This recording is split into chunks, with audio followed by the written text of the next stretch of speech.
Lamɛnbaaw a bɛ fɔ fɛn min ma ko conseil des ministres an ka jamana kɔnɔna la n'a bɛ tali kɛ an ka ministres ka fara ɲɔgɔn kan ni a ɲɛmaa bɛ jamana ɲɛmaa bolo colonel Asimi Goïta baara minnu kɛla arabadenw ni o bɛnna janvier kalo tile 3 ma san 2024 ka jira k'a fɔ lajɛ in kɔnɔna la o ye projet de texte dɔw bila sen kan ka bɔ yen nɔ ka se ka nomination dɔw kɛ fo ka taa a laban kunnafoni dɔ olu kan. N'an bɔra yen an bɛ se mun ma an b'a fɔ ma ko chapitre de communication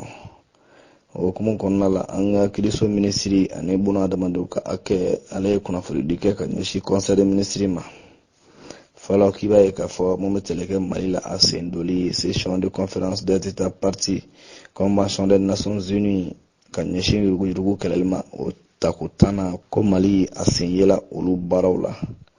Ni sigi ko 10 na n'o bɛ tɛlɛ kɛ a conférence in kan o baaraw bɛɛ lajɛlen kɔni kɛla a bɛ fɔ yɔrɔ min ma ko Atlanta baara mun ni a daminɛla décembre kalo tile 11 ka taa kuncɛ décembre kalo tile 15 san 2023 a bɛ fɔ ma ko convention des nations unies contre la corruption yurugu o kɛlɛliko la. Ni conférence bɛɛ k'i b'a ye k'a fɔ Mali ale y'a jɔyɔrɔ fin kosɛbɛ sabula Mali jamana kɔni a tun nɔrɔ bilalen don ni Mali yɛrɛ ka délégation baw ye. Délégation mun ni o ta la i b'a ye k'a fɔ o kɔni o kɛla ni bonya ni wasa ye sabula o datula fɛn caman la mun n'i y'a ta k'a lajɛ Mali ka yurugu kɛlɛli a bɛ ka baara minnu bolo da ka ɲɛsin u ma san 2023 ka taa bila fɔ san 2027 o plan d'action la ka bɔ yen nɔ ka se ka wa baarada dɔ bila sen kan n'a fɔ ma ko pôle national économique et financier ni ale kɔni ka baara fana ye ka kɔlɔsiliw kɛ Mali sira naani bɛɛ lajɛlen la.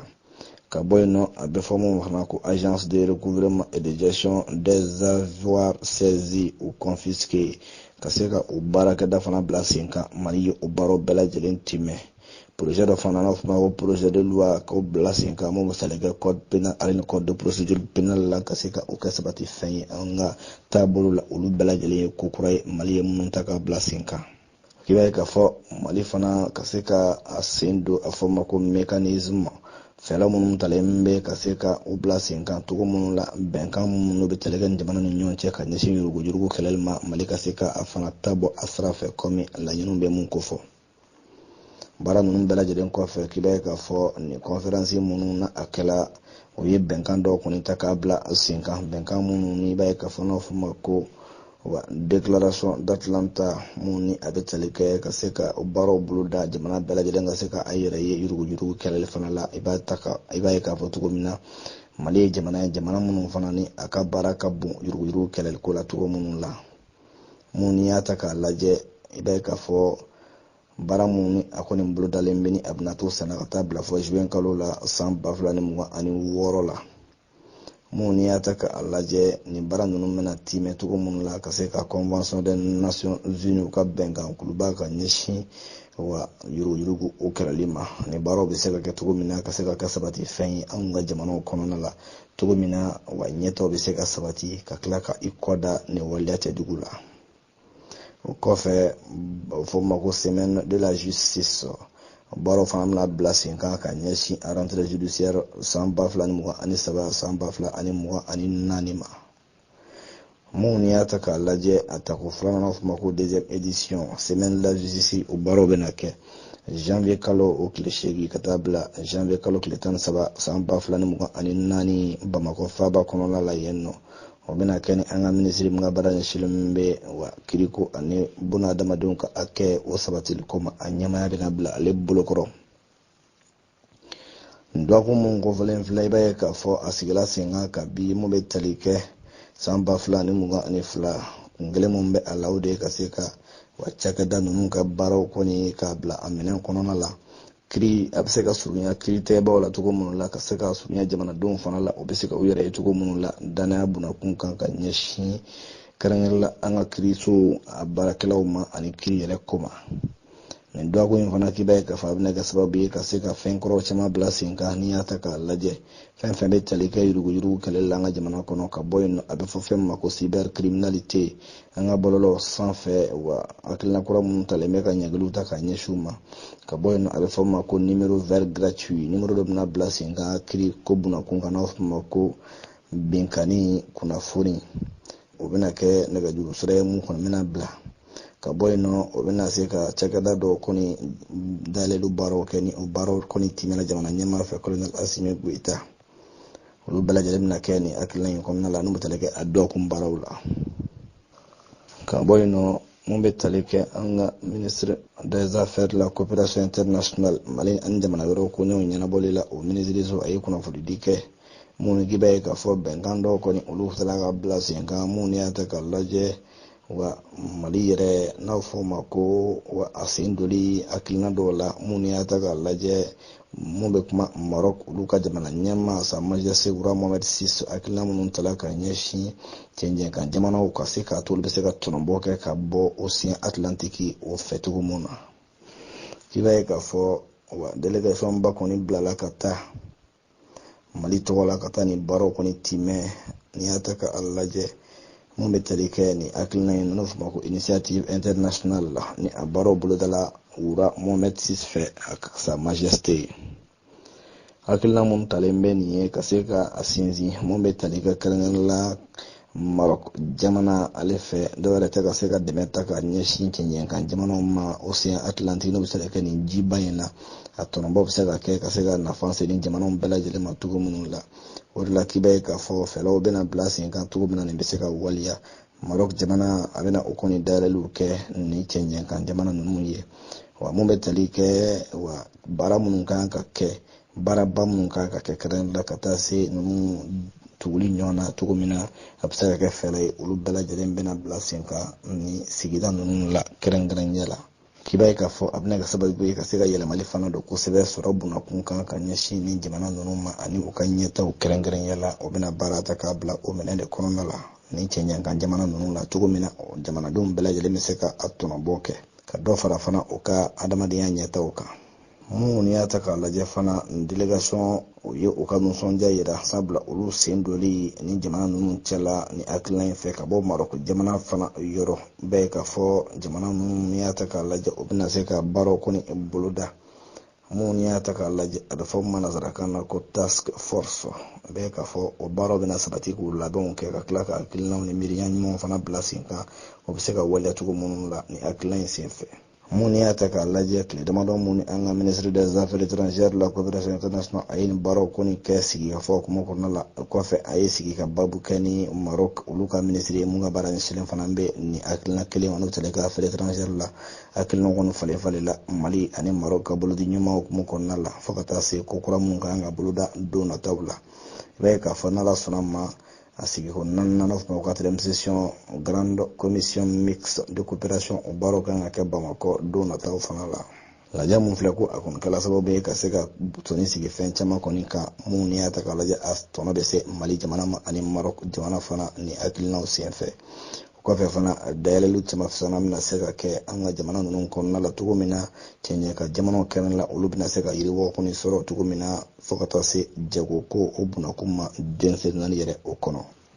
N'an bɔra yen ninnu bɛ tali kɛ ministre de la jeunesse et des sports sifinnakaw ani farikolo ɲɛnajɛ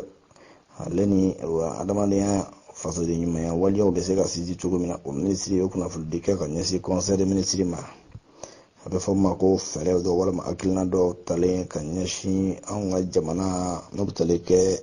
a ntolancilaw n'o fɔ ma ko aigle senior olu kɔni ka taali mun kan ka kɛ coupe d'Afrique des nations n'o baaraw bɛ kɛ Côte d'Ivoire jamana kan n'o fɔ ma ko CAN 2023.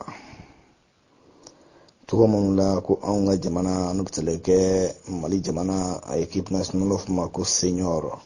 olu sen bɛ se ka don baaraw la ka se k'a kɛ k'a ɲɛ. Côte d'Ivoire jamana kan k'i b'a ye k'a fɔ commission nationale de mobilisation ka se ka jamanadenw fana olu galabu kɛnɛya cogo minnu la mun bɛna kɛ sababu ye ka se ka ni ntolantala ninnu fana bilasira ka se ka fanga fana d'u ma o ka se ka taa baara ninnu timɛ ni dusu fana ye. K'i b'a ye k'a fɔ o bɛ ka fɛn tagabolo dɔ i b'a ye k'a fɔ o bɛ ka waleya dɔw kɔni boloda don nataw la jamana tɔgɔ la. Mun y'a ta k'a lajɛ a fɔ ma ko programme de mobilisation des fonds ka se ka nafolo ɲini cogo minnu la ka se ka dɛmɛ ta ka ɲɛsin an ka ntolancilaw ma. I b'a ye k'a fɔ don nataw la a fɔ ma ko diinɛ gala ka fara ɲɔgɔn dɔ kɛ ka se ka kɛ dumuni kɛ kɛnɛ ye dumunikɛ mun ni nafolo fana bɛna bɔ yen nɔ n'a fɔ ma ko téléthon o baaraw bɛ kɛ n'i y'a ta k'a lajɛ an ka télévision bɛ tali kɛ télévision panafricaine africable o baaraw bɛna kɛ ale ka jabaraso o kan directement o kɔfɛ ni ORTM fana o baaraw bɛna kɛ ale fana ka sira kan directement mun bɛ tali kɛ Mali jɔnjɔn dili an ka joueur ma o baaraw bɛ kɛ jamana ɲɛmaa fana fɛ Colonel Assimi Goïta ni o bolo dalen ka bɛn janvier kalo o tile 11 ma jamanadenw bɛɛ lajɛlen tɔgɔ la drapeau n'aw fɔ ko jɔnjɔn o bɛna di joueur ma o kuma kelen fana kɔnɔna la wa Mali jamana ɲɛmaa wa Aigle ka capitaine o bɛna maillot kɔnta ka di a ma n'aw fɔ ko le premier supporter jamana ɲɛmaa kɔni ni wa supporter fɔlɔ ye mun kɔni ni ka kɔkɔrɔma dɔ bɛ ka ɲɛsin ni joueur ba ninnu ma o baaraw bɛɛ lajɛlen bɛna kɛ ni senfɛ n'an bɔra yen nɔ mun bɛ tali kɛ an ka industrie ani commerce ministre a ye kunnafoni di fana kɛ ka ɲɛsin conseil ministre ma mun ni y'a ta k'a lajɛ bɛnkanba minnu fana sɔrɔla o ka baaraw fana f'u ma ko 4e session ordinaire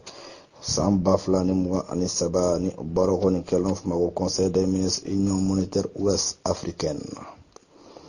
ni sigi ko naani na k'i b'a ye k'a fɔ a kɔni baaraw timɛra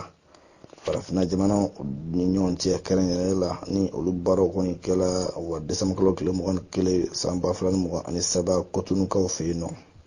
ni lajɛ in k'i b'a ye k'a fɔ a kɛla sababu ye ka se ka jamanaw kɔni fara ɲɔgɔn kan gɛlɛyaw caman kɔni tun bɛ yen nɔ n'i y'a ta k'a lajɛ jamana minnu bɛ se ka kɛ tile bin fɛ jamana olu ni ɲɔgɔn cɛ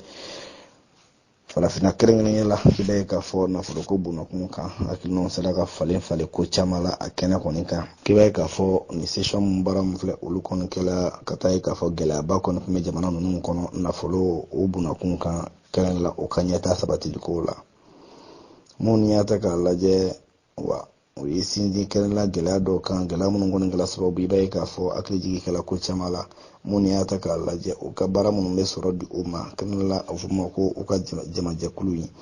n'a fɔ ma ko union ko a kɔni bɛ sen kan a bɛ waati bɔ n'i y'a ta k'a lajɛ san 2023 a fɔ ma ko 3e trimestre o hukumu kɔnɔna la ko gɛlɛyaw caman kɔni kɔlɔsi la baaraw kun gɛlɛyala kosɛbɛ sabula fɛn min sɔngɔ yɛlɛla ka bɔ yen nɔ nafolo tɛ ka tɛmɛ komi a bɛ tɛmɛ sira minnu fɛ o de hukumu kɔnɔna la o ye hakili jagabɔw kɔni bila sen kan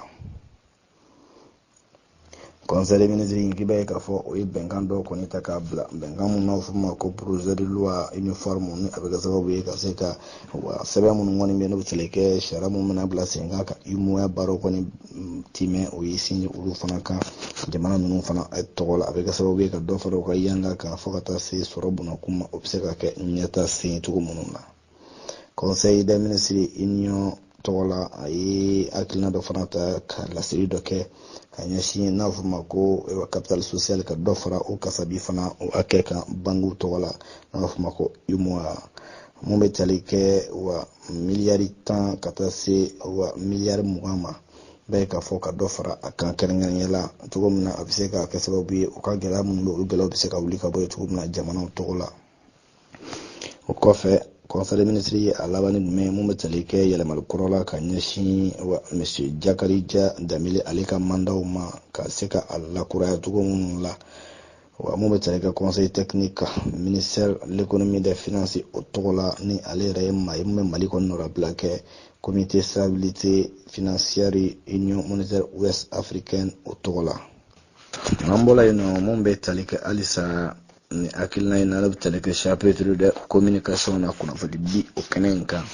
i b'a ye k'a fɔ minisiri min ka baara ɲɛsinnen bɛ kɛnɛya ko ani ɲɔgɔn dɛmɛ ale ye kunnafoni di kɛ ka ɲɛsin banako kisa ma a bɛ fɔ mun ma ko coronavirus ko kɔlɔsiliw y'a jira k'a fɔ nin dɔgɔkun in ta ko banaw kɔni dama fara banabaatɔw kan ani dɔgɔkun tɛmɛnen ta a bɛɛ lajɛlen kɛla kelen ye o kɔfɛ mun bɛ tali kɛ bana la n'a fɔ ma ko dengue bana ko a jira fana k'a fɔ ko nin dɔgɔkun in ta o kɔni o dɔgɔyala kosɛbɛ ka tɛmɛ dɔgɔkun tɛmɛnen ta ka banabaatɔw la o de senfɛ jamana ɲɛmaa a ye welewele mada kɛ ka ɲɛsin jamanadenw bɛɛ lajɛlen ma maaw ka se ka o janto u ka se k'u yɛrɛ kɔlɔsi ka tanga bana kofɔlen ninnu ma cogo minnu la Bamakɔ janvier kalo tile 3 san 2024 secrétaire général du gouvernement Mahamadou Daɲo officier de l'ordre national ale bolo bɛ sɛbɛn o la